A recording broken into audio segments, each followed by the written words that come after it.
오늘 성경 말씀은 저에게 있어서 가장 이해하기 어려웠던 본문 중 하나입니다. 오늘 본문에는 두 가지 주제가 나오는데 전혀 논리적으로 연결이 되지 않습니다. 오늘 본문에는 사마리아 여인이 나옵니다. 이 사마리아 여인에게 있어서 중요한 주제였던 남편에 대한 주제와 예배에 대한 주제입니다. 근데 여러분, 이 남편과 예배가 어떻게 연결이 될 수 있을까요? 오늘 본문의 구조는 간단합니다. 예수님이 여자에게 남편을 데려오라고 합니다. 근데 여자가 거짓말을 해요. 남편이 없다고 해요. 근데 나중에는 거짓말이 들통이 납니다. 그때 여자가 이 거짓말이나 남편에 대해서 얘기하는 게 아니고 갑자기 참된 예배를 어떻게 드릴 수가 있습니까? 예배로 주제가 전환이 됩니다. 여러분, 오늘 본문을 어떻게 이해할 수 있을까요? 남편과 예배를 어떻게 연결할 수가 있을까요? 우리 한번 오늘 성경을 한번 보도록 할게요. 4장 16절입니다. 예수님은 사마리아 여인에게 남편을 불러오라 하십니다. 함께 읽겠습니다. 이르시되 가서 내 남편을 불러오라. 여자는 남편이 없다고 거짓말을 합니다. 17절과 18절을 함께 읽도록 하겠습니다.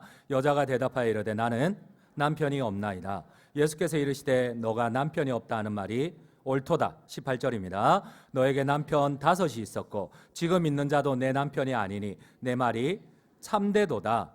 그런데 이 6번째 남편에 대한 거짓말이 들통났는데 이 여자는 엉뚱한 질문을 합니다. 어떻게 우리가 참된 예배를 드릴 수가 있습니까? 여러분, 예배와 남편이 어떻게 연결이 될까요? 이 과정이 어떻게 연결을 하시겠습니까? 사랑하는 성도님 여러분, 왜 예수님께서는 갑자기 여자에게 남편을 데려오라 하셨을까요? 하필이면 많고 많은 것 가운데 왜 남편을 데려오라 하셨을까요? 그렇습니다. 예수님은 여자에게 직면을 합니다. 정작 너가 참된 위로와 안식을 얻고자 의지하였던 너의 남편이, 지금 6명째인 이 남편이 너에게 위로가 되었느냐, 너에게 참된 안식이 되었느냐, 주님은 직면하고 있습니다. 여러분, 여러분들은 어디에서 참된 위로와 안식을 찾고 계십니까? 너의 진짜 위로와 안식이 기대했던 그 남편이 오히려 더 큰 고통으로 다가오지는 않았느냐? 주님은 지금 이 여자에게 직면하고 있습니다. 여러분, 우리는 어디에서 참된 안식을 찾아야만 할까요? 여자는 5번이나 결혼을 하고 버림받는 악순환의 삶을 살았지만 그럼에도 불구하고 여자는 남자를 찾을 수밖에 없습니다. 물란해서요? 아니요. 성적인 갈망 때문에요?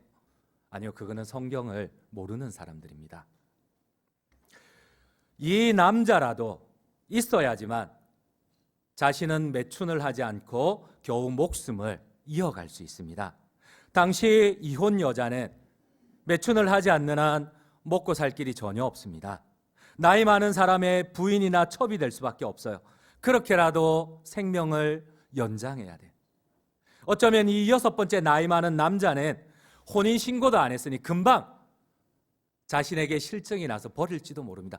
그래도 여자는 위로를 얻기 위하여서, 생명을 부지하기 위하여서 남자를 찾아가야만 합니다. 이는 마치 마약과 같습니다. 여러분, 마약은 우리를 파괴합니다. 그런데 당장 일순간의 만족을 위하여서, 기쁨을 위하여서 마약을 취해야만 합니다. 여러분들은 어디에서 위로를 얻고자 하십니까? 이 여인은 순간의 만족을 위해 더 큰 고통으로 벌써 5번째, 6번째입니다. 더 큰 고통으로 다가온 이 남편을 또 찾아 나서고 있어요. 오히려 더 큰 고통을 주는 마약과 같은 남편에게서 참된 위로와 만족을 얻으려 했다는 겁니다.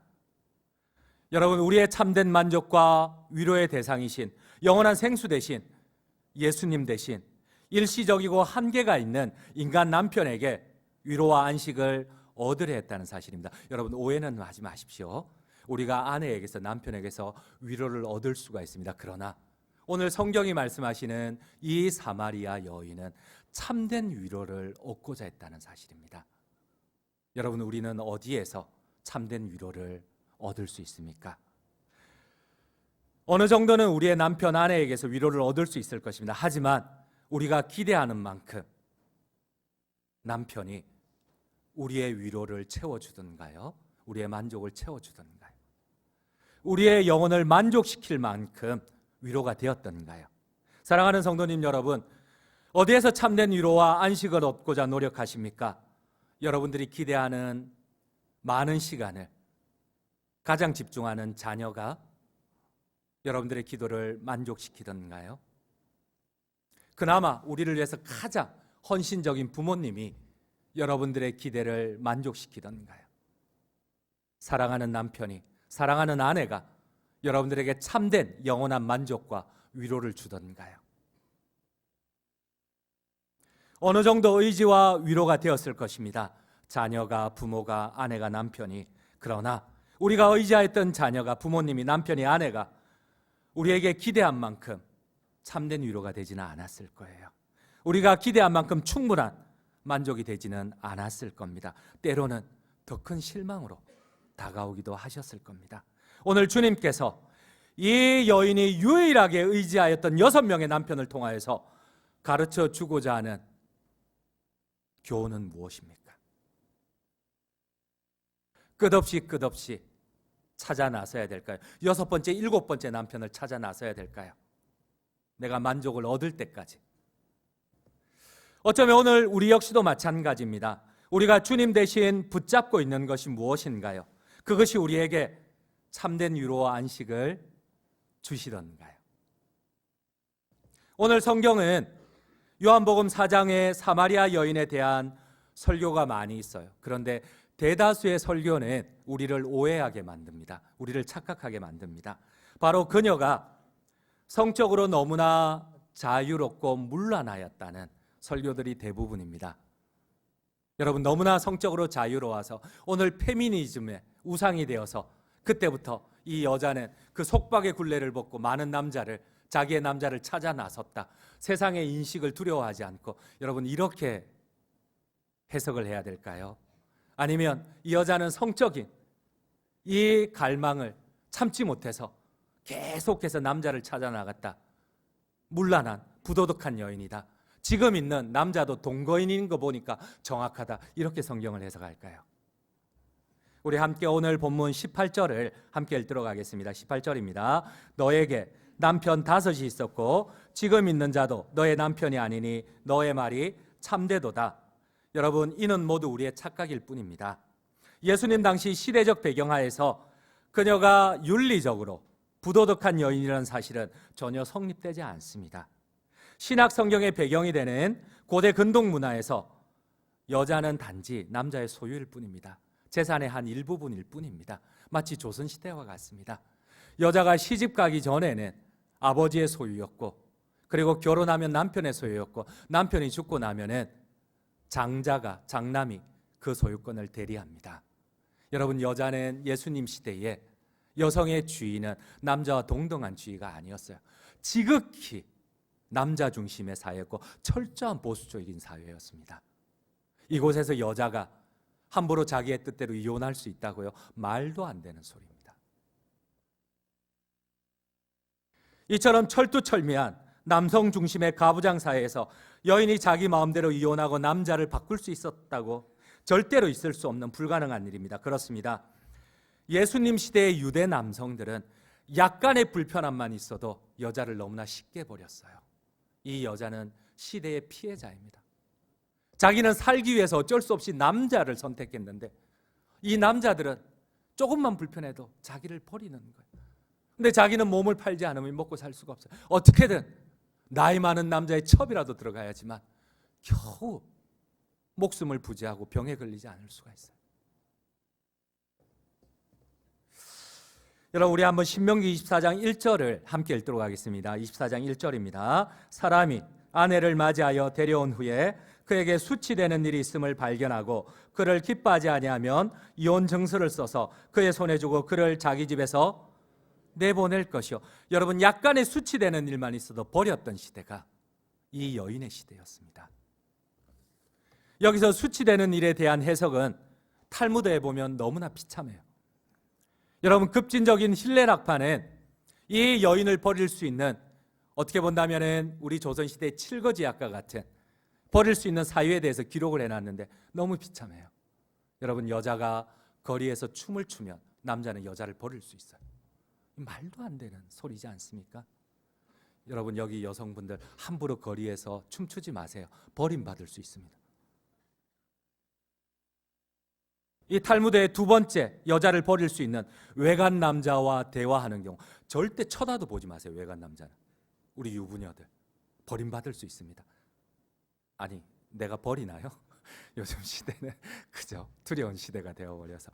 여러분, 저녁 식사를 망친 경우, 개한테 물렸는데 상처가 회복되지 않은 경우도 여자를 버릴 수가 있었어요. 심지어 아내보다 더 매력적인 여성이 있는 경우, 말도 안 되는 소리잖아요. 우리가 나이 들어가는데 당연히 더 젊은 여성이, 매력적인 여성이 많죠. 그런데도 남자는 당당하게 그 여자를 버릴 수 있어요. 말도 안 되는 시대에 이 여자는 어쩔 수 없이 계속해서 남편을 찾아 나가야 돼요. 거리에서 외간 남자와 대화했다고. 여러분, 혹시라도 외간 남자가 묻는데 이 사마리아인 예수님이 나에게 물을 달라. 당신은 유대인인데 왜 나에게 물을 달라? 이 말 한마디만 하면 여자는 버림을 받을 수가 있어요. 이러한 사실을 염두에 두면 사마리아 여인은 부도덕한 여인, 음란한 여인 아니에요.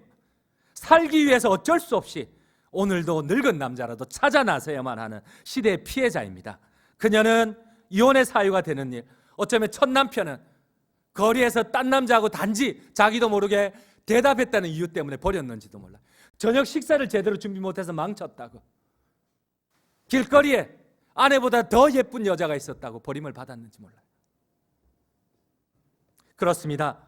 여자는 5번이나 남편을 의지하고 위로를 얻고자 하였으나 오히려 버림받는 악순환의 삶을 계속하고 살고 있습니다. 그래도 이런 남편이라도 있어야 매춘을 하지 않을 수 있고, 이런 남편이라도 있어야 먹고 살 수가 있고 병에 안 걸릴 수가 있어요.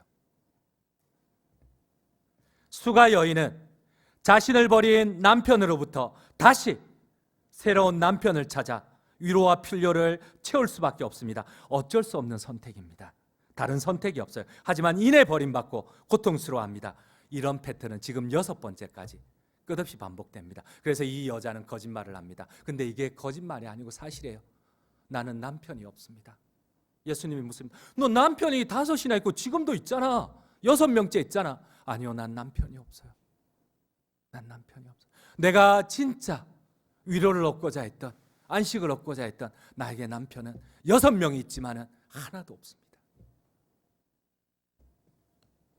우리 한번 요한복음 4장 17절을, 오늘 본문의 17절을 함께 읽도록 하겠습니다. 여자가 대답하여 이르되 나는 남편이 없나이다. 예수께서 이르시되 너가 남편이 없다 하는 말이 옳도다. 왜 예수님이 참된 위로와 안식을 얻는 예배를 가르치기 위하여서 이 여자에게 남편에 대해서 직면을 하셨을까요? 이 남편과 참된 위로와 안식을 얻는 예배와 어떻게 연결이 될까요? 사랑하는 장전중앙 성도님 여러분, 여러분들은 어떻습니까? 남들 보기에는 아무 문제 없는 부부 같지만 남편에 대한, 아내에 대한 채울 수 없는 외로움을 가지고 있지 않습니까? 이제는 더 이상 기대하지 않는, 그냥 어느 정도 평행선을 유지해야지만 싸우지 않고 또 내가 더 이상 만족도 않는 그러한 관계를 유지하고 있지는 않습니까? 어떤 목사님이 노인대학에서 설교를 하시면서 할머님들께 여쭈었습니다. 여기 계신 할머님들, 만약에 다시 태어나도 옆에 있는 내 영감님을 다시 선택하시겠습니까? 물었습니다. 저도 오늘 물을게요. 우리 여기 계신 아내 되신 분들, 내가 다음 세상에 태어나도 옆에 있는 내 남편을 선택하겠다. 남편 보지 마세요. 옆에 있는 남편 보지 마세요. 부담이 됩니다.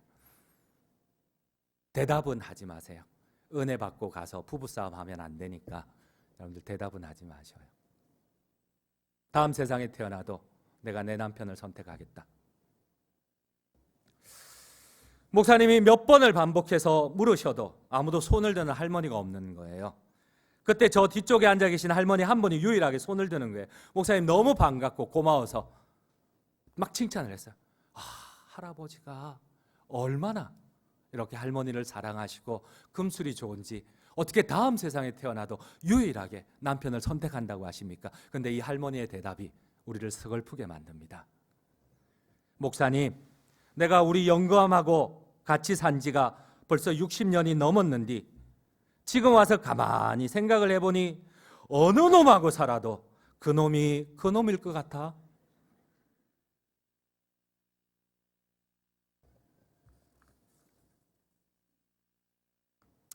가끔 저희 성도님들이 아내에게 그럽니다. 사모님 좋으시겠어요?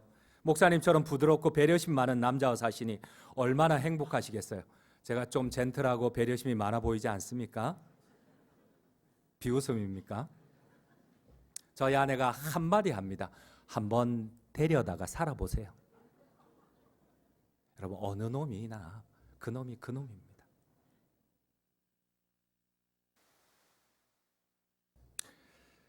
사랑하는 성도님 여러분, 혹시 우리가 예수님 외에 다른 것에서 우리의 생명과 안정을 기대하고 있지 않습니까?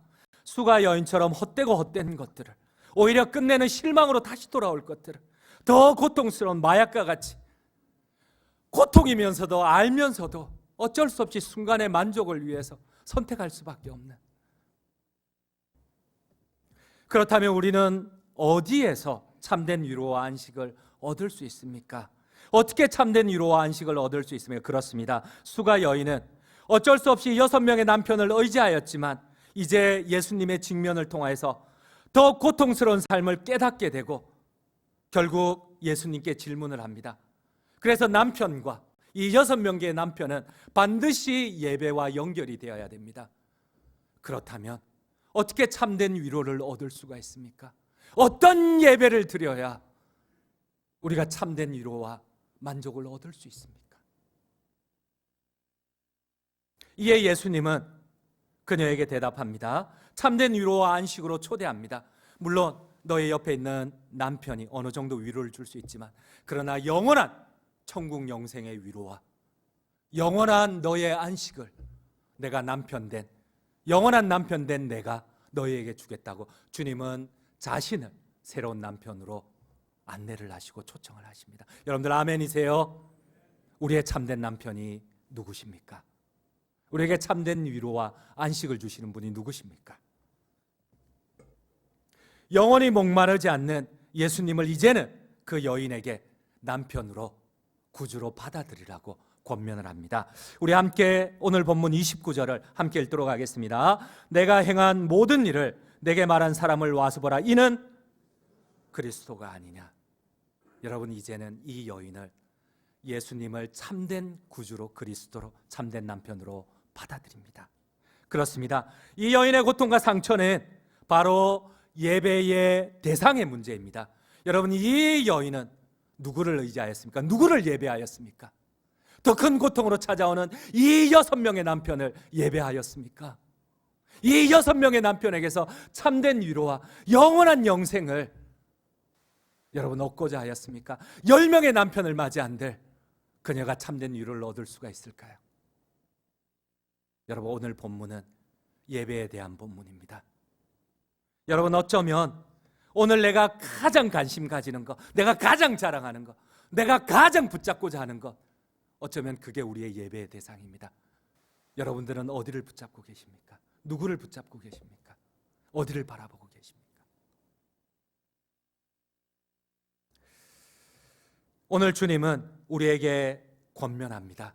참되게 붙잡아야 할 것이 무엇인지. 우리 함께 요한복음 4장 22절을 함께 읽도록 하겠습니다. 오늘 본문 22절입니다. 너희는 알지 못하는 것을 예배하고 우리는 아는 것을 예배하노니 이는 구원이 유대인에게서 남이라. 수가 여인의 문제는 남편의 문제가 아닙니다. 예배의 문제입니다.